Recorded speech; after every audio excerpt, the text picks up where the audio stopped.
la salle tombe dans le silence. Tous les regards se tournent vers vous, attendant votre réponse à une question délicate ou à une déclaration provocante.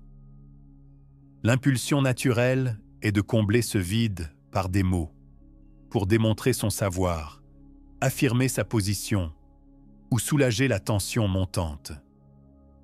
Cette impulsion semble presque biologique, comme si le silence lui-même était une menace à neutraliser par la parole. Mais si cette impulsion était précisément ce qui vous fait perdre votre avantage? Et si le silence, correctement déployé, n'était pas une faiblesse, mais l'un des outils les plus puissants à votre disposition? Nicolas Machiavel, le philosophe florentin du XVIe siècle, dont les perspectives sur le pouvoir demeurent inégalées, avait compris que la véritable maîtrise stratégique se manifeste souvent non pas à travers ce qui est dit, mais à travers ce qui est délibérément laissé non dit. La foule vulgaire se laisse toujours prendre aux apparences, observait Machiavel dans Le Prince, et le monde est principalement composé de vulgaires. Cette reconnaissance sous-tend peut-être sa perception la plus subtile. Le silence stratégique peut accomplir ce que même les mots les plus éloquents ne peuvent pas. Il ne s'agit pas de timidité ou d'anxiété sociale. Il s'agit de l'instrumentalisation délibérée de l'absence, d'information, de réaction, de présence même. Tout au long de l'histoire, les acteurs les plus efficaces du pouvoir ont reconnu que contrôler la communication signifie contrôler non seulement ce qui est exprimé, mais aussi ce qui est retenu et quand. Des tables de négociation aux salles de conseil, des arènes politiques aux relations personnelles, le déploiement stratégique du silence crée des avantages que l'éclat verbeux ne peut égaler. Machiavel lui-même incarnait ce principe. Après être tombé en disgrâce politique, il s'est retiré dans son domaine de campagne, où son silence apparent dissimulait la composition d'œuvres qui lui donneraient finalement un pouvoir plus durable que n'importe quelle fonction politique. Ce modèle se répète à travers l'histoire. Les figures les plus influentes maîtrisent souvent l'art du retrait stratégique, de la retenue calculée et du silence qui parle plus puissamment que les mots ne le pourraient jamais. Dans un monde qui récompense de plus en plus l'expression constante et la visibilité, la perspective machiavélique sur le pouvoir du silence stratégique est devenue non pas moins pertinente, mais plus essentielle.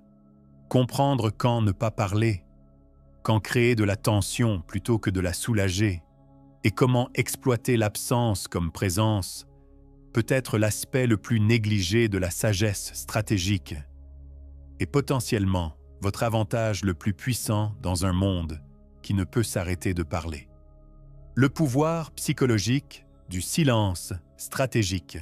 Au cœur de la compréhension de Machiavel des dynamiques de pouvoir se trouvait sa reconnaissance des modèles psychologiques fondamentaux qui transcendent le temps et la culture. Ces observations sur le silence puisent dans plusieurs de ces modèles que la recherche psychologique moderne a confirmé et élaboré. Le premier est ce que les psychologues appellent maintenant le biais d'autodivulgation, notre tendance à révéler plus qu'il n'est stratégiquement optimal. Les humains ressentent une pression psychologique pour réciprocité en matière de divulgation, pour démontrer leur connaissance et pour soulager la tension sociale par la parole. Cette pression crée un biais constant en faveur d'en dire trop plutôt que trop peu, particulièrement dans les situations de haute pression. Machiavel reconnaissait cette tendance des siècles avant la recherche psychologique formelle, observant que les hommes sont si simples d'esprit et si dominés par leurs besoins immédiats qu'un homme trompeur trouvera toujours beaucoup de gens prêts à être trompés. Cette perspicacité ne concerne pas la tromperie, mais l'exploitabilité des modèles de communication prévisibles. Lorsque les autres en disent systématiquement trop, le silence stratégique crée un avantage asymétrique. Le deuxième est l'effet d'ambiguïté. Comment le silence crée un espace que les autres se sentent obligés de remplir avec leurs propres projections, suppositions et souvent concessions.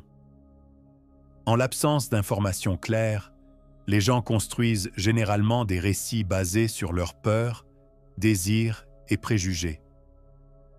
En contrôlant ce qui reste non dit, vous influencez indirectement ces constructions d'une manière qui sert souvent vos objectifs plus efficacement que des déclarations explicites. Chacun voit ce que vous semblez être. Peu font l'expérience de ce que vous êtes réellement, écrivit Machiavel. Cet écart entre apparence et réalité crée l'espace où le silence stratégique opère le plus puissamment. En retenant certaines expressions ou réactions, vous créez une toile sur laquelle les autres projettent des significations qui attribuent souvent plus de calcul, de connaissances ou de pouvoir que ce qui pourrait être transmis par une communication explicite. Le troisième est ce que les théoriciens modernes des jeux appellent l'avantage d'asymétrie d'information, l'avantage stratégique obtenu en sachant plus que ce que vous révélez. La première méthode pour estimer l'intelligence d'un dirigeant est d'observer les hommes qui l'entourent, observait Machiavel. Cette perspicacité reconnaît que le pouvoir dépend souvent moins de ce que vous savez que de l'écart entre ce que vous savez et ce que les autres perçoivent que vous savez. Le silence stratégique maintient et élargit cet écart. Ce principe fonctionne dans différents contextes. Dans les négociations, la partie qui révèle moins sur sa position, ses alternatives et ses contraintes obtient généralement de meilleures conditions. Dans le leadership, la rétention judicieuse d'informations complètes crée un espace pour l'initiative tout en maintenant le contrôle directionnel. Dans les relations, la divulgation sélective crée souvent un engagement plus convaincant que la transparence complète. Dans chaque cas, le pouvoir ne découle pas d'une dissimulation complète, mais d'un contrôle stratégique sur le différentiel d'information. La tension de la pression non soulagée. Au-delà du contrôle de l'information, Machiavel comprenait le pouvoir de la tension non résolue. Les hommes hésitent moins à offenser celui qui se fait aimer que celui qui se fait craindre, notait-il dans Le Prince. Cette observation révèle comment l'inconfort calculé peut être plus efficace que la réassurance dans certains contextes. Le silence stratégique crée une pression psychologique que la plupart des gens trouvent difficile à tolérer. Lorsqu'une question reste sans réponse, lorsqu'un défi ne reçoit pas de réponse immédiate, lorsque l'information reste ostensiblement retenue, une forme de tension se développe. La plupart des gens cherchent instinctivement à soulager cette tension par la parole, des offres ou des concessions. Le stratège qui peut tolérer cet inconfort plus longtemps que les autres gagne un avantage significatif. Cette dynamique apparaît systématiquement dans les contextes de négociation. La partie qui peut confortablement maintenir le silence après avoir fait une offre ou reçu une proposition obtient généralement de meilleures conditions.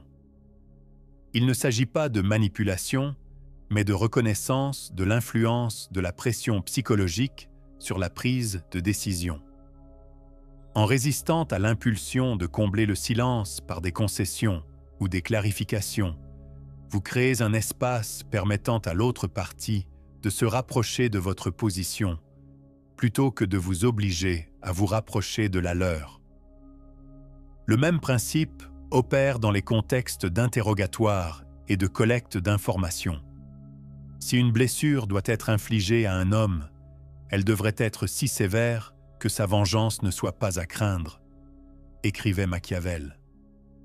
Bien que ce conseil spécifique soit éthiquement problématique, l'aperçu psychologique sous-jacent est solide.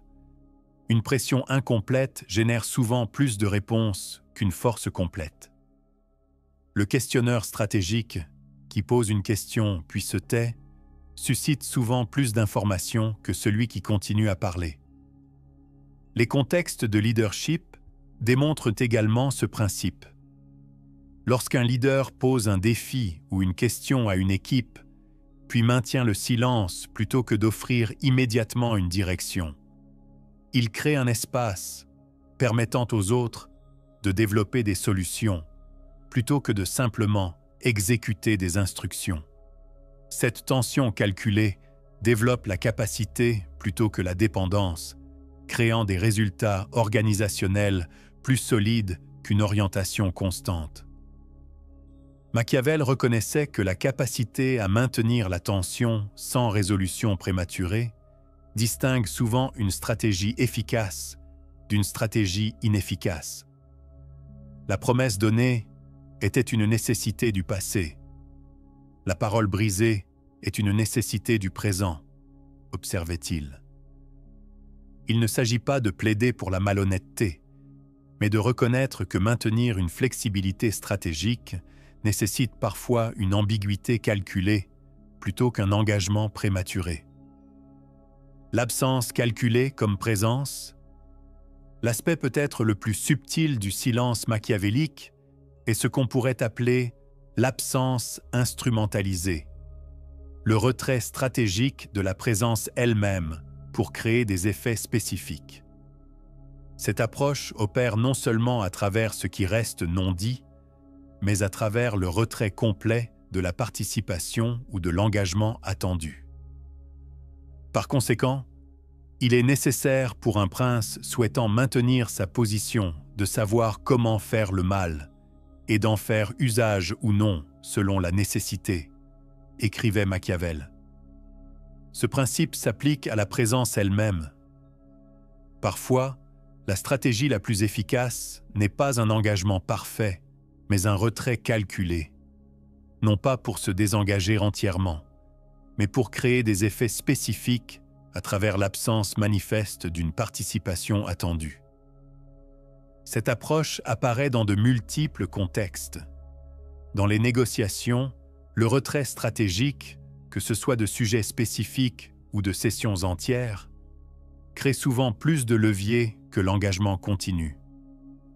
Dans les relations, l'absence calculée génère souvent plus d'engagement que la présence constante.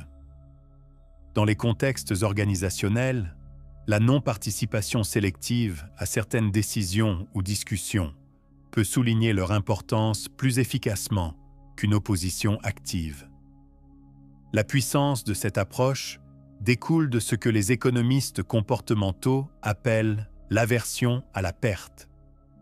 La tendance humaine à ressentir les pertes plus intensément que les gains équivalents. Lorsque votre présence ou participation est attendue puis retirée, les autres vivent généralement cela comme une forme de perte qui motive une réponse plus forte que la simple absence de gain. En contrôlant ce modèle, vous influencez le comportement plus efficacement que par l'instruction directe ou la persuasion. Machiavel lui-même a démontré ce principe dans sa carrière. Après sa chute du pouvoir politique, son apparent retrait de la vie publique a créé un espace pour la composition d'œuvres qui lui donnerait finalement une influence plus durable que n'importe quelle position politique. Son absence physique des centres de pouvoir a paradoxalement accru sa présence intellectuelle en leur sein. Ce modèle apparaît systématiquement chez les stratèges efficaces. Le pas en arrière calculé crée souvent plus d'impact qu'une pression continue vers l'avant. L'absence flagrante de réponse génère fréquemment plus d'attention que n'importe quelle réponse directe. Le retrait sélectif d'une participation attendue motive souvent plus d'accommodement que l'engagement continu. Dans chaque cas, l'absence ne fonctionne pas comme une reddition, mais comme un levier stratégique. le vide d'information et le pouvoir. Au-delà de la pression psychologique, le silence stratégique crée ce qu'on pourrait appeler un vide d'information, qui façonne la prise de décision des autres de manière prévisible. Machiavel comprenait que le raisonnement humain fonctionne différemment dans des conditions d'information incomplète que d'information complète, créant des opportunités d'avantage stratégiques. Les hommes jugent généralement plus par les yeux que par les mains, car il est donné à tous de voir, à peu de toucher, observait Machiavel. Chacun voit ce que vous semblez être, peu font l'expérience de ce que vous êtes réellement. Cette perspicacité révèle pourquoi les flux d'informations contrôlés créent des avantages si significatifs. Lorsque les autres doivent agir sur la base d'informations incomplètes, ils s'appuient généralement sur des heuristiques et des suppositions qui peuvent être anticipées et exploitées. Cette dynamique apparaît systématiquement dans les contextes compétitifs. Dans la stratégie militaire, le refus sélectif d'informations force les adversaires à se préparer à de multiples éventualités, divisant leurs ressources là où les vôtres restent concentrées. Dans la compétition commerciale, l'ambiguïté stratégique concernant les intentions ou les capacités amène souvent les concurrents soit à surengager défensivement les ressources, soit à manquer des opportunités par excès de prudence. Dans les compétitions politiques, le silence calculé sur certaines positions crée souvent un espace pour une construction de coalition plus large que ne le permettrait en des positions explicites. Le principe s'étend également à l'avancement personnel et professionnel. En retenant stratégiquement certaines informations sur les capacités ou les intentions, vous créez souvent un positionnement plus avantageux qu'à travers une transparence complète. Non pas par tromperie, mais par une divulgation contrôlée qui permet aux autres de former des évaluations alignées avec vos objectifs plutôt que de les limiter. Machiavel reconnaissait que le pouvoir dépend souvent moins de ce qui est connu que de qui contrôle ce qui est connu quand. La première méthode pour estimer l'intelligence d'un dirigeant est d'observer les hommes qui l'entourent, écrivait-il. Cette observation s'applique également au flux d'informations. L'esprit stratégique ne cherche pas à tout savoir, mais à contrôler les différentiels d'informations critiques au point de décision clé. Cette approche fonctionne non par manipulation, mais par reconnaissance de la façon dont les environnements d'information façonnent la prise de décision. En contrôlant non seulement ce que vous dites, mais ce que vous ne dites ostensiblement pas, vous influencez l'environnement de décision plus efficacement que par la seule persuasion directe. Le timing calculé de la réponse. Au-delà du contrôle du contenu, Machiavel comprenait l'importance stratégique du timing dans la communication. L'homme sage fait immédiatement ce que le fou fait finalement, observait-il. Ce principe s'applique particulièrement au timing de la réponse. Savoir non seulement quoi dire ou retenir, mais précisément quand rompre le silence pour un effet maximal. Le timing stratégique opère à travers plusieurs mécanismes. Le premier est ce que les théoriciens de la négociation appellent le pouvoir de la date limite, l'avantage obtenu par la partie moins contrainte par la pression du temps. En contrôlant votre timing de réponse indépendamment des attentes des autres, vous créez une pression asymétrique qui aboutit généralement à des conditions ou concessions plus favorables. Cette dynamique apparaît systématiquement dans les contextes de négociation. La partie qui répond immédiatement aux propositions obtient généralement de moins bonnes conditions que celle qui introduit des délais calculés. Il ne s'agit pas d'attendre arbitrairement, mais de créer un espace permettant à l'engagement de l'autre partie de se renforcer avant de révéler votre position. La pause stratégique accomplit souvent ce que les réponses intelligentes immédiates ne peuvent pas. Le principe s'étend également à la gestion des conflits. Si une blessure doit être infligée à un homme, elle devrait être si sévère que sa vengeance ne soit pas à craindre, écrivait célèbrement Machiavel. Bien que ce conseil spécifique soit moralement problématique, la perspicacité sous-jacente concernant le timing est solide. Les réponses délivrées à des moments inattendus, soit beaucoup plus tôt, soit beaucoup plus tard que prévu, créent généralement plus d'impact que celles délivrées quand elles sont attendues. Les contextes de leadership démontrent clairement ce principe. Le leader qui répond immédiatement à chaque problème diminue généralement à la fois son autorité perçue et son efficacité réelle. À l'inverse, le leader qui introduit des délais calculés avant certaines réponses améliore souvent à la fois la perception et l'impact. Il ne s'agit pas de procrastination, mais de contrôler le timing de l'engagement à des fins stratégiques. Machiavel reconnaissait que le contrôle du timing distingue souvent une stratégie efficace d'une stratégie inefficace. En rompant le silence à des moments précisément calculés, plutôt qu'en réponse aux attentes de timing des autres, vous maintenez l'initiative même lorsque vous ne parlez pas actuellement.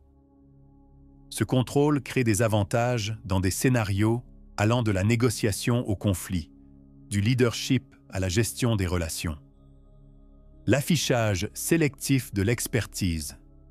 L'aspect peut-être le plus contre-intuitif du silence machiavélique est ce qu'on pourrait appeler l'affichage sélectif de l'expertise.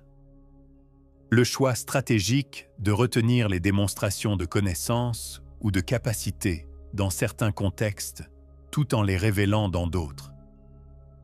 Cette approche fonctionne non par ignorance, mais par contrôle calculé sur quelle expertise devient visible quand. Les hommes, en général, jugent plus par les yeux que par les mains, observait Machiavel, car il est donné à tous de voir, à peu de toucher.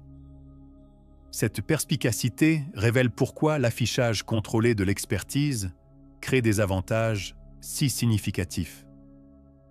Lorsque l'expertise ne devient visible qu'à des moments stratégiquement optimaux, son impact dépasse généralement ce qu'une démonstration continue accomplirait. Cette dynamique apparaît systématiquement dans les contextes professionnels. Le collègue qui parle rarement mais avec précision quand il le fait commande généralement plus d'attention et d'influence que celui qui démontre constamment ses connaissances. Le professionnel qui révèle sélectivement une expertise spécialisée progresse souvent plus rapidement que celui qui l'affiche sans discrimination. Le leader qui révèle ses idées à des moments décisifs plutôt que continuellement génère généralement plus d'impact avec moins de résistance. Le principe s'étend également au contexte de négociation et de conflit. En retenant sélectivement certaines connaissances ou capacités jusqu'à des moments stratégiquement optimaux, vous créez souvent un positionnement plus avantageux qu'à travers une transparence complète. Le négociateur qui ne révèle certaines expertises qu'après que l'autre partie s'est engagé sur une position. Le concurrent qui ne démontre ses capacités qu'après que les adversaires ont engagé des ressources basées sur une évaluation incomplète. Le stratège qui ne révèle sa compréhension qu'après que les autres ont exposé leurs pensées. Machiavel lui-même incarnait ce principe. Ses écrits révèlent une profonde connaissance historique et une perspicacité politique. Pourtant, durant sa carrière politique, cette expertise était déployée sélectivement plutôt qu'affichée continuellement. Cette révélation contrôlée a créé plus d'impact qu'une démonstration constante n'aurait pu accomplir, contribuant à son efficacité dans des rôles d'influence significative, malgré l'absence d'autorité formelle. Cette approche fonctionne non par tromperie sur la capacité, mais par contrôle stratégique sur sa démonstration. En révélant l'expertise sélectivement plutôt que continuellement, vous créez un avantage asymétrique à la fois par l'écart de perception que votre silence crée et par l'impact du timing de la révélation au moment de levier maximal. Les dimensions éthiques et les limitations. Toute discussion sur la stratégie machiavélique soulève inévitablement des questions éthiques, particulièrement lorsque cette stratégie implique un silence calculé qui pourrait être interprété comme de la tromperie ou de la manipulation. Ces préoccupations méritent une considération sérieuse plutôt qu'un rejet. Machiavel lui-même est souvent mal caractérisé comme prônant une pure amoralité dans la poursuite de l'avantage. Une lecture plus attentive révèle une position plus nuancée, centrée sur l'efficacité dans les contraintes du comportement humain réel, plutôt que sur des normes idéalisées.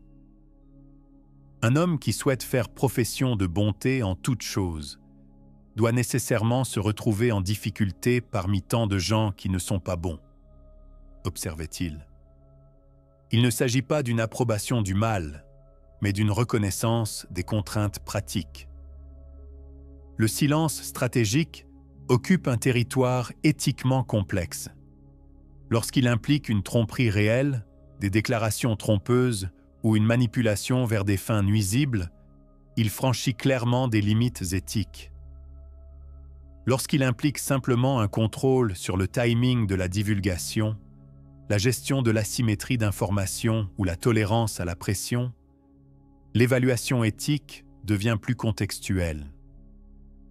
La distinction éthique clé réside souvent dans l'intention et l'impact plutôt que dans des tactiques spécifiques.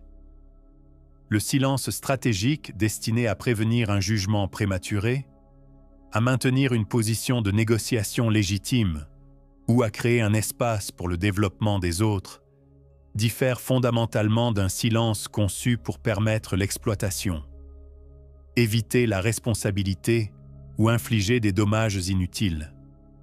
La même approche qui développe la capacité organisationnelle dans un contexte pourrait permettre la manipulation dans un autre. Machiavel reconnaissait ces distinctions, notant que, dans les actions de tous les hommes, et spécialement des princes, où il n'y a pas de cour d'appel, on juge par le résultat.